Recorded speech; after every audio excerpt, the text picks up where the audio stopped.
पैगंबर फरमाते हैं कि अफजलुल जिहाद, सबसे बड़ा जिहाद है कलिमतुल हक इंदल जाहिर। जालिम और जाबिर के सामने कलिमा हक बुलंद करना सबसे बड़ा जिहाद। बहुत बड़ी हदीस है पैगंबर, बहुत बड़ी हदीस है।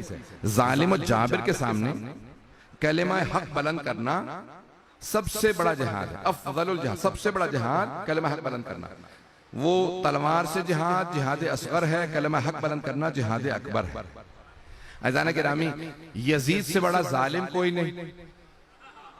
करबला में सबसे ज्यादा जुल्म हुआ तो इसका मतलब है सबसे बड़ा जालिम यजीद है। तवज्जो हो, सबसे बड़ा जालिम यजीद और सबसे बड़ी मुजाहिदा ज़ैनब कुबरा।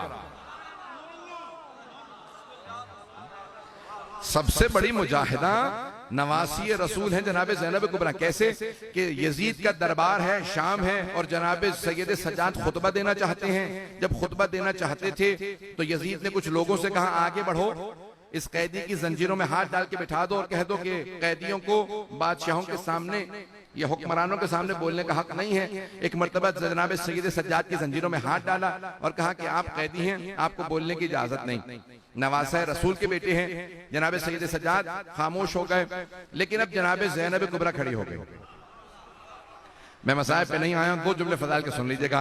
अज़ान गिरामी, जनाब ज़ैनब कुबरा ने क़याम किया। ये जनाब ज़ैनब ने क्यों क़याम किया? बीबी उस शराबी के, उस जालिम के दरबार में क्यों खुतबा दे रही हैं? पर्दादार बीबी हैं, आगोश रिसालत की पली हैं, आगोश इस्मत की पली हैं, आगोश इमामत की पली हैं। लेकिन जनाब ज़ैनब जानती हैं जब इमाम वक्त पे पाबंदी लग जाए तो उस वक्त खातून का बोलना भी जिहाद है। पता नहीं मैं पहुंचा पा रहा हूं या नहीं पहुंचा पा रहा। मैंने आपके सामने जो मजमून लिया, मैंने पूरी कोशिश की, मेहनत की है कि मैं मफहूम पेश कर पाऊं। जनाब ज़ैनब कुबरा जानती इमाम वक्त पे पाबंदी है। बोलना इमाम सज्जाद चाहते थे, इमाम सज्जाद खुतबा देना चाहते थे, लेकिन क्योंकि जालिम ने रोका, अब जनाब ज़ैनब समझ गई कि यहाँ पे वक्त है जो मुदाफ़िया इमामत हो, जो मुहाफिज़े विलायत हो, उस बीबी पे वाजिब और लाजिम है कि इमामत के दिफा में खुतबा दे।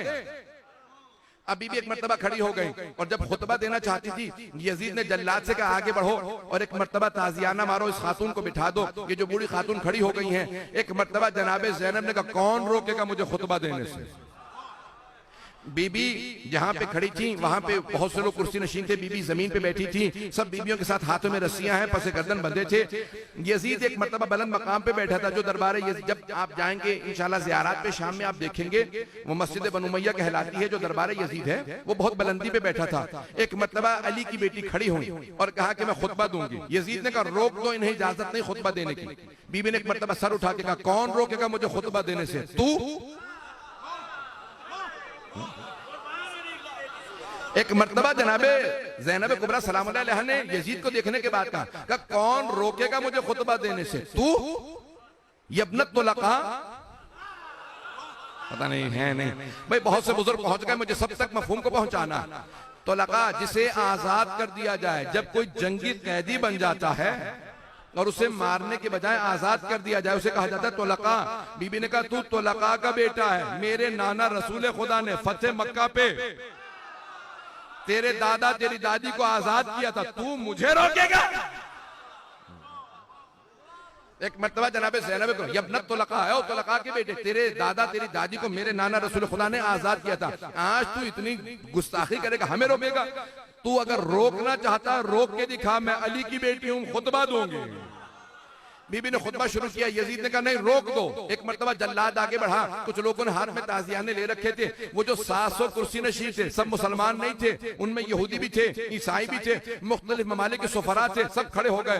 कहा यजीद ये बूढ़ी खातून है, सर के बाल सफेद है, हाथ बंधे हुए हैं, है भी खातून, सिनफे नाजुक है, ये तेरा क्या बिगाड़ लेगी अगर खुतबा दे देंगी?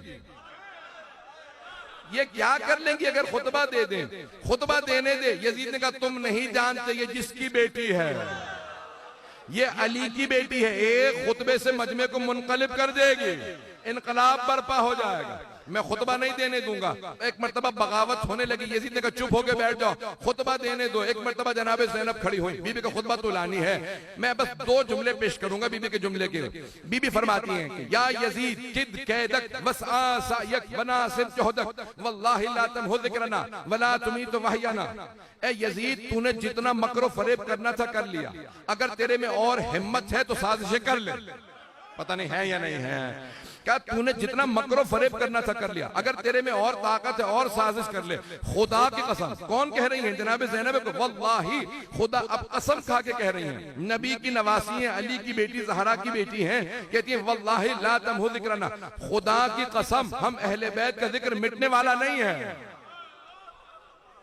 भाई आज आप सुन रहे हैं इसलिए आपको अंदाजा नहीं हो रहा बीबी क्या फरमा रही हैं। 1400 साल जरा पीछे जाके सुने इस खुतबे को, 1400 साल पीछे जाके सुने, जहां सब के सब बेगाने हैं, कोई बीबी का मानने वाला नहीं था वहां पे। भाई बीबी के साथ जो थे वो कैदी थे, बीबी के भाई मारे गए, वो सब कह रहे थे ये क्या कह रही हैं, रसूल की नवासी होके अल्लाह की कसम खा के इतनी बड़ी बात कह रही हैं। अरे इनका जिक्र मिटेगा नहीं, अरे ये मिट तो गए, सारे भाई करबला में मारे गए, इनके बेटे मारे गए, भतीजे मारे गए, भांजे मारे गए, सारा खानदान यजीद ने मार दिया, ये खुद कैदी है, मिट तो गए। बीबी ने कहा नहीं, खुदा की कसम हम अहले बैत का जिक्र मिटने वाला नहीं है। वला तुमी तो वहयना, मेरे नाना रसूल खुदा पे जो वही नाजिल हुई तो कुरान खत्म होने वाला नहीं है। बीबी क्या कह रही हैं, जरा मैं आज आपको अपने अल्फाज में पेश करता हूं। बीबी कह रही है खुदा की कसम हम अहले बैत का जिक्र मिटने वाला नहीं है। यजीद, हम अहले बैत का जिक्र मिटने वाला नहीं। वो सब मुताज्जिब दम बखुद चाहिए, क्या कह रही हैं, सब कुछ तो खत्म हो गया इनका। बीबी ने कहा नहीं, तुम नहीं समझ सकते, मैं आगे की बात बता रही हूं। यही शाम होगा, यही दमिश्क होगा, ना यजीद की हुकूमत होगी, ना इसका तख्त होगा, ना इसका ताज होगा, ना इसका सिक्का होगा। इसी शहर में हर जगह लिखा होगा सैयदा ज़ैनब के शहर में खुशामदीद। मेरा हरम होगा, यजीद की कब्र का पता नहीं होगा।